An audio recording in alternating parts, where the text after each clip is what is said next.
tuning in for another episode of Will Work for Patients, a free advice podcast dedicated to help chiropractors get on purpose and grow their practices. Get ready to tune in and turn up the volume of your practice marketing. And now, turning up the volume on his mic, big-time chiropractic advocate and your host, here is Frank Sardella. Okay. Wow, what another spectacular introduction. Well, thank you, Michelle, and I want to welcome everybody here to Will Work for Patients. I'm Frank Sardella, your host, and I'm so happy to be here with you again today in our podcast show. This show is free for you to not only give you the marketing help in your practice that you need, but to keep you on purpose, to keep you pumped up, and keep you going. And that's my commitment and my grassroots effort to make a chiropractic world. So welcome. And I'm so exceptionally happy that you're here today. There are so many exciting things happening. Not only have spectacular things been happening with this podcast, but also we have quite an episode planned here for you today. Quite an episode. You are going to absolutely love this. Okay? But let's first talk about the podcast itself. The popularity is growing. There have been more downloads, inquiries, feedback coming in than ever before, and we made it, folks. We are now in the iTunes Store. If you go to iTunes Store and you search in podcasts, you can type in Will Work for Patients, and you'll find us. You can subscribe, automatically download to your iPod, your iPhone, your iPad. Also, you can still subscribe on Spreaker. Follow us that way. You'll get the notifications. There's apps for iPhone. There's apps for Android, so you can listen right through the apps. You can follow the RSS feed. If you have any questions, please do email me, frank.screenings@live.com. So I've been very pleased with everything, particularly with episode 3. Did you not love that? One patient a day. Where does he come up with this stuff? Where does he do it? How does he do it? But I've gotten a lot of positive feedback. We got our most listened so far on that one. So I want to keep that tradition rolling, and I want to check in with you periodically. So please do email me, follow up. Have you been doing it? Are you getting one new patient a day? Are you at least waking up every morning and saying, how can I get one new patient in the door today? Or if you've already done that, 2, 3, 4, 5 new patients in the door today, have you done it?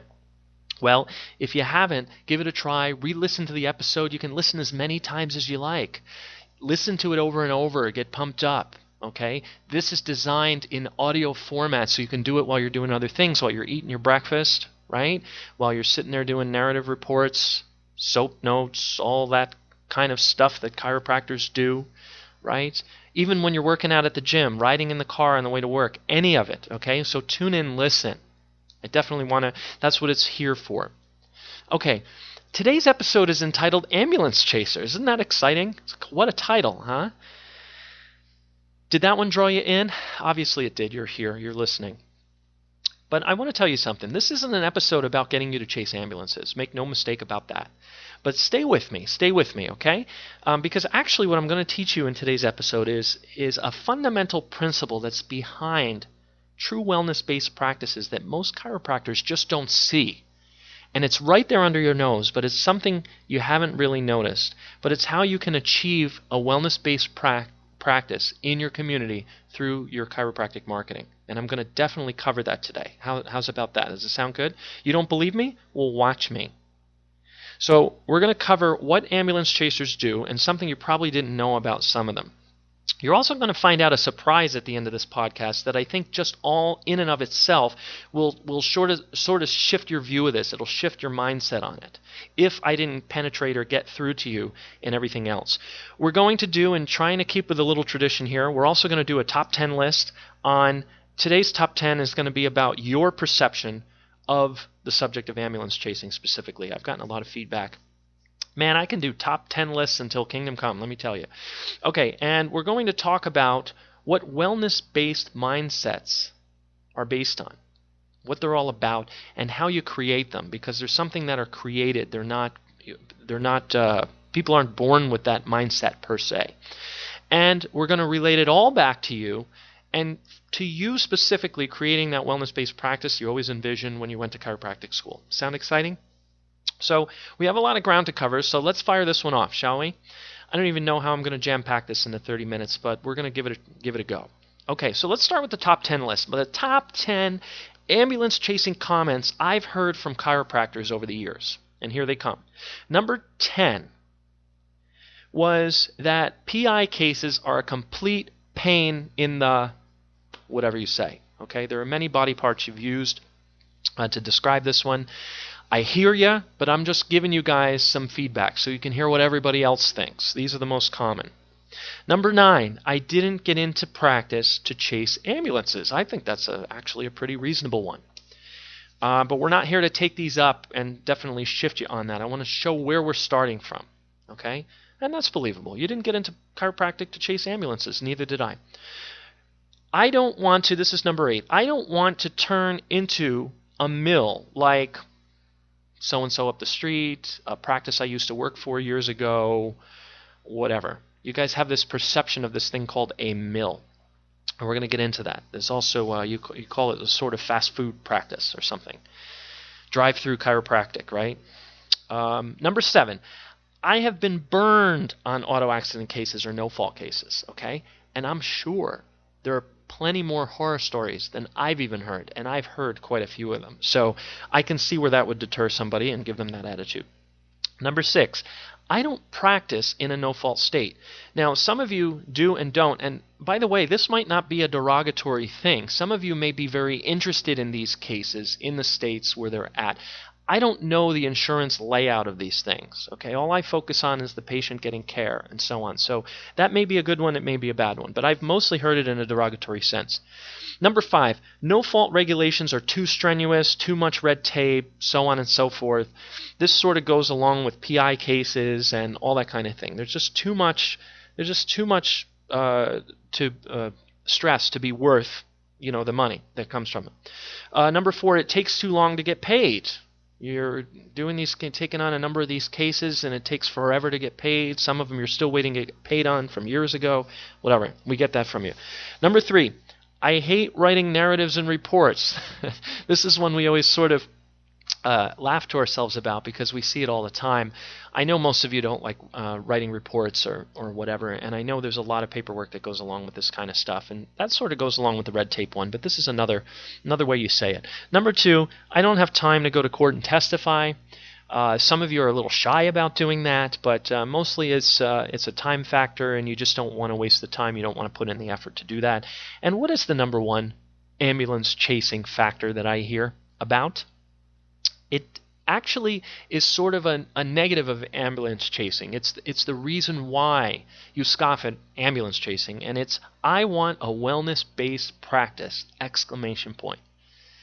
And that leads us nicely into what we're going to talk about today. Okay? Because what if I told you you could have a wellness-based practice even if you did nothing but auto accident cases? What would you say if I told you that? Now, mind you, I didn't say PI cases. That's a different thing and a whole different subject, one out of which we could probably make a several-part episode and still not cover the whole subject. Okay? And there's something particular about those types of cases that I'm going to get into as well that actually permeates the subject of auto accidents a little bit. But whatever you would say to that, no matter. Okay? How about I prove it to you? Because I have a surprise also at the end of this podcast that just, as I said, in and of itself may shift your whole viewpoint on this. Now, what is ambulance chasing? Ambulance chasing is a derogatory term. It's slang. It's a phrase. It mostly refers to an attorney. That's what it was really, kind of made up as a derogatory for unscrupulous people who are money hungry and want to make money off of the injured and infirmed. Okay, so that's what ambulance chasing is. And there's another derogatory that you guys call mills. That practice is a mill. They just bring people out, they crank them in and out, and what you're thinking of is the same thing. They just want to make money, they just want to make money, they just want to make money. And it's an assembly line. You also call this the fast food chain. You usually use the name of a fast food chain, but I'm not here to make any endorsements unduly. So the fast food chain of chiropractic, insert your favorite or least favorite fast food chain there. But I want to change your viewpoint a second, because let's take a look at something that nobody's really looking at here. When people talk about ambulance chasing, they're talking about somebody who's money hungry, who's greedy, who just wants to earn a lot of money and could care less about anything else. But what is everybody not looking at? It's who's in the ambulance. Traditional ambulance chasers The whole reason this term was made up, traditional ambulance chasers are only interested in one thing. What is that? Well, I'll tell you what it's not. It's not the person in the ambulance or their well-being, that's for sure. And it's definitely not the person getting well. Okay? And that's also what I said about PI cases before. PI cases are definitely not about the patient getting well. The worse off the patient is, the longer term their injury, the better it is, the better the payoff, right? And that's sort of what we're getting at here. And that does permeate over into these cases and why it turns you guys off so much. So it's definitely not getting the person well. It's not even what's in the person's wallet. You can have a completely like just somebody who just has no money in their bank account, okay, and is living at a poverty level, could be a gold mine to somebody in an ambulance.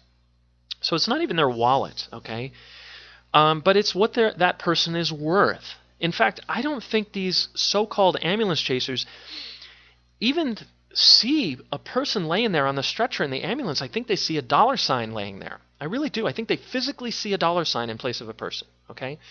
Now, let's look at the flip side of that coin. Why did you get into chiropractic? Let's check your purpose for a second. Just think about it just for a moment. Why did you get into chiropractic? You know it wasn't ambulance chasing. Even if you're chasing ambulances right now, it wasn't ambulance chasing that got you into it. Okay? And I want you to take a look at something from a different perspective here. So why did you get in? You didn't get into it for money. Let's forget about ambulances for a second. You didn't get into chiropractic because you wanted to be a bazillionaire. Yes, you'd like to make $1 bazillion doing chiropractic and selling chiropractic to your community, but you didn't get into it for that. You got into it to help people. That's why you're a cut above any practitioner who's out there. And why related practitioners to chiropractic are a cut above any practitioner that's out there, okay? Because I want to include everybody in this quote-unquote alternative medicine, right? We won't get into that. But that's why you got into chiropractic. The real word is in medicine. That's why people who want to make money in medicine makes the most money. The multi-bazillions are made by pharmaceutical corporations, and we can talk about that forever and ever and ever.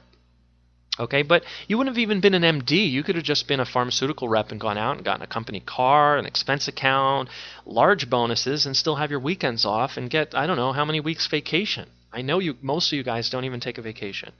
You can't even go away because who's going to take care of the patients? All right, let's get back to this ambulance. That ambulance speeding away is actually, what is it speeding away from? It's speeding away from you, but it's speeding away from reality for the patient into a whirlwind of falsity, drugs, strange medical handlings, crazy ideas, and the idea that the person's going to have to live with it, they're going to have to just wait for it to go away, it'll pass, and after the pain's gone in a few days, and if you take these medications, you'll be fine. And some illness you get years down the road will be a completely isolated incident and will need to be treated also with medicine, and is in no way related to what just happened. Are you starting to see your responsibility in this a little bit? That's what's speeding away from you. Every ambulance you see speeding away from an accident, going to the hospital, is carrying that with it. And that is putting a responsibility on your head right there. Now, how many people look at it this way? Those people in the ambulances now, how many people are not finding chiropractic solutions? How many medical problems are being created by not going after that ambulance and not getting that person under chiropractic care? How many health problems are being created? Take every person. Let's say there's 10,000 people that get injured in auto accidents. Let's just take an arbitrary number. I don't even know what the number is. Let's say it's 10,000. I don't care if it's 1,000. Multiply it times the number of ailments, illnesses, symptoms, disorders, different things that a person can develop from a subluxation, just of the neck. Not to mention all the areas of the spine.